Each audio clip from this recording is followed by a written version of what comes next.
আগে তোমাদের একদিন দেখালাম আমাদের লটকনাগুলো, চলো আজকে গিয়ে আবার দেখি এগুলো কতটা বড় হয়েছে। আমিও দেখিনি সেই ভিডিও করার পরে আজকে আবার আসলাম, তো ভাবলাম তোমাদেরকেও সাথে করে নিয়ে আসি। বাবা এখানে এত গাছ, দেখি তো কত বড় হয়েছে। ও মা, কত বড় বড় হয়ে গেছে দেখো শুধু।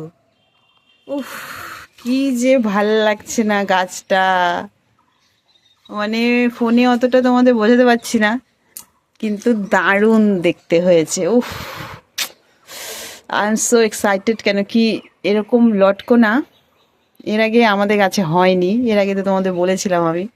এবছর এত হয়েছে না, উফ, এত ভালো লাগছে দেখতে, দারুণ। বেশ অনেকটা বড় বড় হয়ে গেছে, দেখো অনেকটা বড় হয়েছে। তো চলো দেখে নিলাম, এরপর আবার দেখাবো যখন আর একটু বড় হবে, ঠিক আছে? এই দেখো এদিক থেকে কিন্তু ভাল লাগছে দেখতে, একদম পুরো গাছ, একদম এই দেখো গাছটা নাড়াচ্ছি আর দেখো কি সুন্দর দুলছে। ওহো, তো চলো ভিডিওটা আজকে এখানেই শেষ করছি। ভালো লেগে থাকলে একটা লাইক করে দিও, আর এরপরে আবার দেখাবো আর একটু বড় হলে, ঠিক আছে? টাটা।